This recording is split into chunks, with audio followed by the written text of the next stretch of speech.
صباح الخير بالليل على حسب توقيتكم. هنعمل النهاردة بقى الكوكيز بأبسط وأسهل طريقة وناجحة جدا، وكمان مقدرها مظبوطة جدا ومش هتفشل منك أبدا ولا هتفرش منك في الفرن، وبمكونات بسيطة جدا وطعمها يجنن، وكمان مقرمشة من بره وطرية من جوه. وأكيد كلنا بنحب الكوكيز، وخصوصا بقى الأطفال الصغيرين بيعشقوها ودايما بيطلبوها، بس دايما احنا بنخاف نعملها وبنستسهل وبنشتريها من بره علشان بنخاف لا تفشل معانا وما تبقاش مظبوطه. بس بعد الطريقه دي هتعملوا احلى كوكيز، وكمان هتبقى احلى من الجاهزه واوفر، وبكوبايتين دي هتعملوا كميه كبيره جدا، وبجد هتبطلوا تشتريها من بره تاني. لو اول مره بقى تتابعوني ما تنسوش الاشتراك في القناه وفعلوا جرس التنبيهات عشان يوصل لكم كل جديد. ويلا نشوف هنعملها ازاي. اول حاجه بقى عندي كوبايتين من الدقيق، وعندي كوباية إلا ربع من الزبدة تكون طرية يعني بدرجة حرارة المطبخ، وعليها معلقتين من الزيت،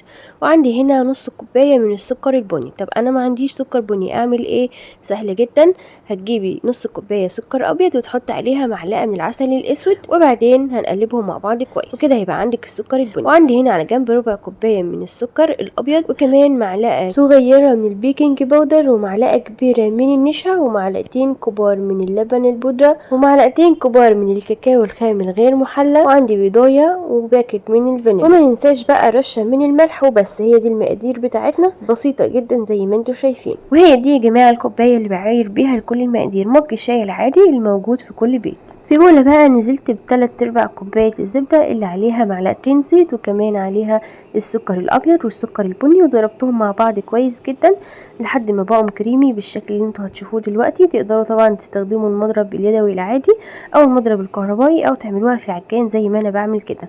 بعد ما السكر يدوب تماما والزبده تبقى كريمي بالشكل اللي انتوا شوفوه ده، نزلت كده بالبيضه وبعدها الفانيليا.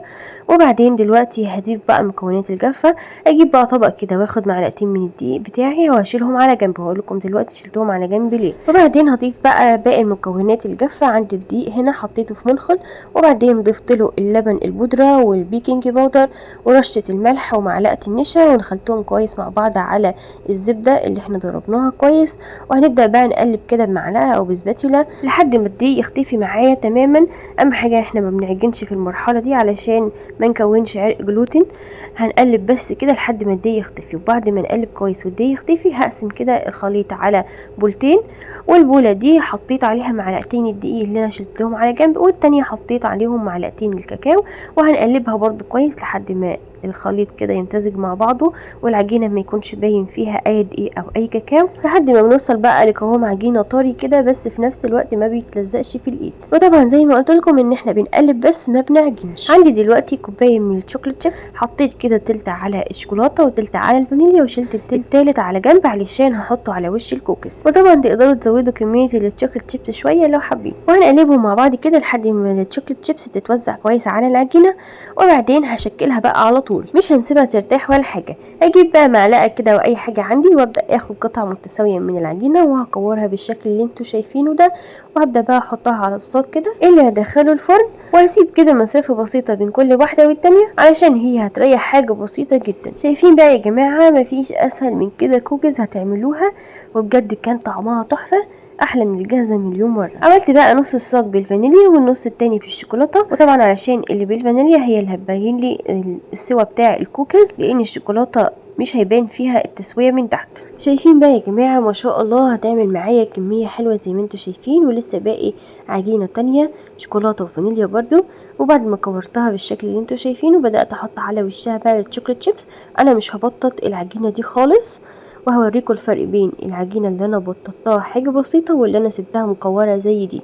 وبعد ما بخلص بقى كده ببدأ اطبق عليها بصوابعي بالشكل اللي انتوا شايفينه ده، علشان تطلع معايا شكل اللي احنا بنجيبها من بره دي، وبيبقى شكلها يعني حته داخله كده وحته طالعه، ما بتبقاش مظبوطه قوي، وده الشكل بتاعها اللي احنا دايما بنشتريها بيه. وبس كده هدخلها بقى الفرن على درجة حرارة 180، ويكون الفرن شغال من قبلها ب5 دقايق كده ولا حاجة في الرف الأوسط. أنا شغلت عليها النار من تحت بس لمدة 5 دقايق على درجة حرارة 180، وبعدين هديت النار شوية لدرجة 160، وبعد ما اخدت لون كويس من تحت فتحت عليها الشوايه لمده دقيقه بس. ونخلي بالنا طبعا لانها اول ما بتطلع من الفرن بتبقى طريه وبالشوكولاته بتبقى سايحه عليها شويه، فما نلمسهاش ولا نحاول نحركها من على الصينيه لحد ما تبرد تماما. ولحد ما الكوكيز تستوي هكمل باقي العجينه بنفس الطريقه اللي انتوا شايفينها ديت.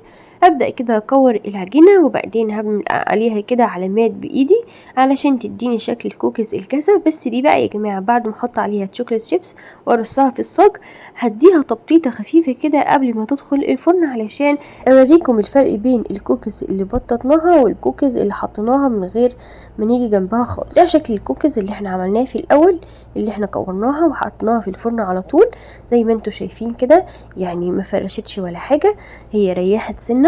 والتانية ديت اللي انا بططتها شويه زي ما انتوا شايفين الفرق يا جماعه، دي بتبقى تخينه شويه ودي بتبقى رفيعه، فتقدروا بقى تختاروا السمك اللي انتوا عايزينه للكوكيز او اللي انتوا بتحبوه. يعني عايزينها رفيعه ادوها تبطيطه بسيطه، عايزينها تخينه شويه ومقلبصه كده ما تجوش جنبها خالص وسيبوها مكوره دخلوها الفرن على طول. طيب احنا ما بندخلهاش التلاجة قبل ما ندخلها الفرن، لا انا بشتغل فيها على طول، وزي ما شفتوا النتيجه قدامكم اهيت ولا غلطه. يعني بجد كوكيز زي ما الكتاب قال. وطبعا الكوكيز الناجحه لازم تلاقوا فيها تشققات بسيطه كده زي اللي انتوا شايفينها كده. بجد يا جماعه لازم تجربوا الطريقه ديت، ناجحه جدا زي ما انتوا شايفين، والكوكيز بتطلع حلوه جدا وشايفين بقى مستويه من تحت كده وفي نفس الوقت كده مقرمشه من بره قرمشه بسيطه وكمان طريه من جوه كده، بجد حاجه لذيذه جدا جدا. شايفين بقى الكوكيز من جوه عامله ازاي؟ تحفه. وطبعا زي ما قلت لكم تقدروا تزودوا كميه الشوكليت شيبس شويه، لو بتحبوا الشوكليت تبقى كتيره كده ومغرقه الكوكيز زودوها شويه كمان وهتطلع معاكم بجد تحفه. هو ده عن بقى لفشل الكوكيز بعد كده يا جماعة. لو جربتوها بالطريقة دي هتطلع معاكم بجد مظبوطة على الشعرة، عشان طبعا المقادير مظبوطة جدا، وكمان بكوبايتين دقيق بس عملنا كل الكمية اللي انتوا شايفينها دي. ما شاء الله عملت معايا 22 قطعة، دول باقي 20 قطعة كده حطيتهم في العلبة دي. وطبعا علبة زي دي لما نشتريها من بره بقى بتبقى يعني بمبلغ وقدره. طبعا تقدروا تحفظوهم في علب بقى تلاجة محكمة الغلق، او علب زي دي كده بيكون عليها الغطا بتاعها. وبجد لو جربتوها هتاكلوا صوابعكم وراها من حلاوتها، واتحداكم بقى ان الكوكيز دي تفضل لحد بكره لو جربتوها. ويلا بقى فرحوا الاولاد كده واعملوا لهم الكوكيز، بتبقى حلوه قوي طبعا في العيد يا جماعه ونواعم العيد. وبس خلاص جربوها بقى واتمنى تعجبكم. لايك بقى لو عجبكم الفيديو، وما تنسوش الاشتراك في القناه وكتروا الشير، واشوفكم على خير.